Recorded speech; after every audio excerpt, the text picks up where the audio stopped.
इसलिए मैं ओपनली उनको चैलेंज करना चाहता हूं कि राजनीतिक बात, सरकार की बात वो अपनी सीमा में रह के करेंगे। और भारतीय जनता पार्टी जो जन आक्रोश या घेराव यात्राएं निकाल रही है, मुझे तो दया भी आती है और इनके इस कार्यक्रम के बारे में हंसी भी आती है।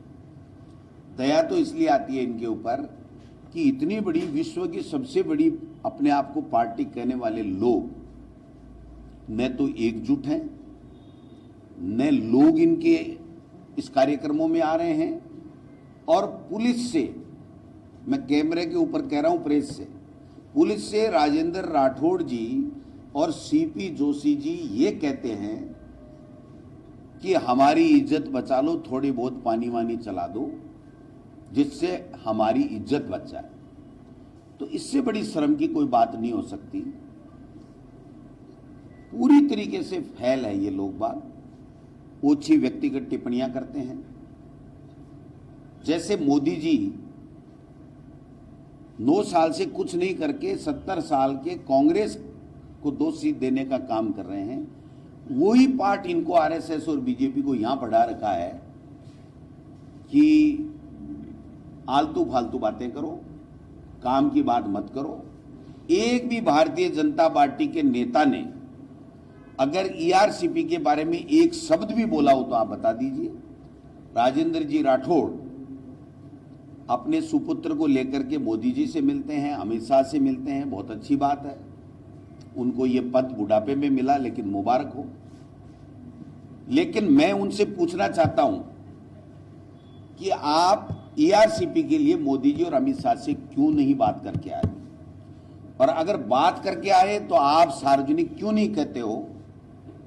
जो अच्छे बच्चे मेहनत करके नौकरियां लेते हैं उनके ऊपर टिक्का टिप्पणी करके उनका मनोबल तोड़ने का, उन्हें ईमान हानि करने का काम कर रहे हो। ये आपको शोभा नहीं देता। 7 बार का एमएलए और नेता प्रतिपक्ष बनने के बाद में एक तरीके से मुख्यमंत्री का चेहरा हो जाता है, और मुख्यमंत्री के चेहरे वाले व्यक्ति को व्यक्तिगत टिप्पणियां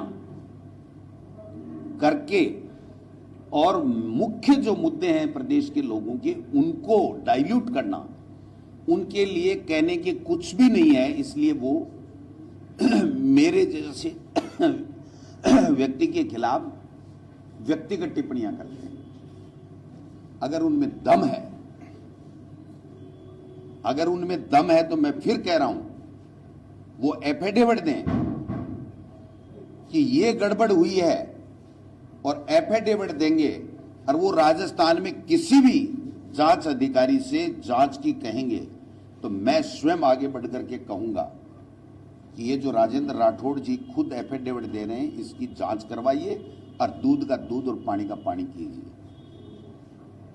और मैं एफिडेविट दूंगा कि राजेंद्र जी राठौड़ के इन बातों की, इन पूरे पिछले कार्यकाल के इन चीजों की जांच कीजिए, और वो जो राजेंद्र जी राठौड़ कहें उस आदमी से जांच करा देंगे।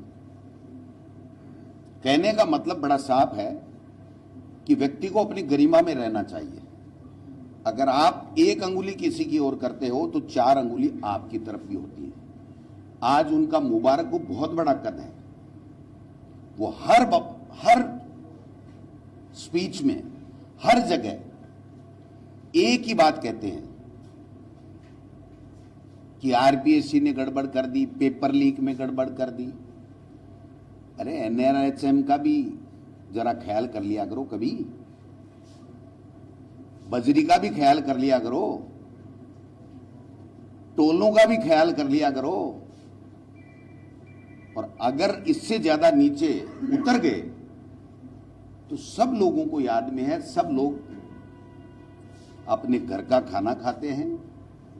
इसलिए मैं ओपनली उनको चैलेंज करना चाहता हूं कि राजनीतिक बात, सरकार की बात वो अपनी सीमा में रह के करेंगे तो उनके लिए भी अच्छा रहेगा और राजनीति के लिए भी अच्छा रहेगा। दूसरी बात, जो इनमें फ्रैक्शन है, कल राजेंद्र जी राठौड़ अपने जन्मदिन मना रहे थे, मैं भी उनको मुबारकबाद दूंगा कि वो 1000 साल जिए।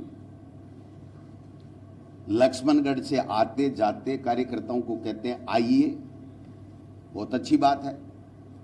राजेंद्र जी राठौड़, जब 2013 का चुनाव हुआ था तो मेरे इलाके में 15 दिन कैंपेनिंग की थी, क्योंकि उनका चुनाव पोस्टपोन्ड हो गया था एक व्यक्ति के फार्म जिसने भरा था कैंडिडेट के खत्म होने के कारण से। उसके बावजूद मैं 11,000 वोटों के लगभग जीता था। आज तो वो नेता प्रतिपक्ष हैं। अगर उनको लगता है कि मैं गोविंद डोटासरा को हरा सकता हूं, तो अगर मेरी पार्टी टिकट दे तो उनको आना चाहिए और अपनी पुरजोर कोशिश करनी चाहिए। इसलिए कल भी गए हैं, फालतू की बकवास करके आए हैं। उनके पास मुद्दे नहीं हैं, इसलिए जो मुद्दे नहीं है प्रदेश के लोगों के लिए, उन मुद्दों को उठाने का मुद्दा बनाने की चेष्टा करते हैं।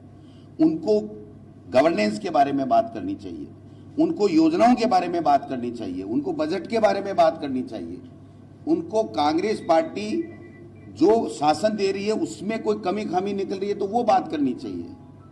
उनको अपनी जो नेता प्रतिपक्ष की हैसियत है उसके मुताबिक बात करेंगे तो मैं समझता हूं कि प्रदेश के लोगों को समझ में आएगा कि हम प्रतिपक्ष की भूमिका में इनसे क्या अपेक्षा करते थे, ये क्या कर रहे हैं।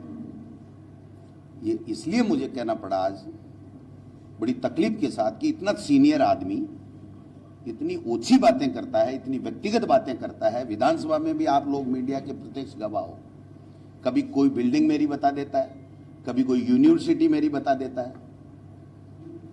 तो भाई है तो तू जांच कराने के लिए नेता प्रतिपक्ष है, लिख के दे, करा जांच किसी भी चीज की, कौन मना कर रहा है।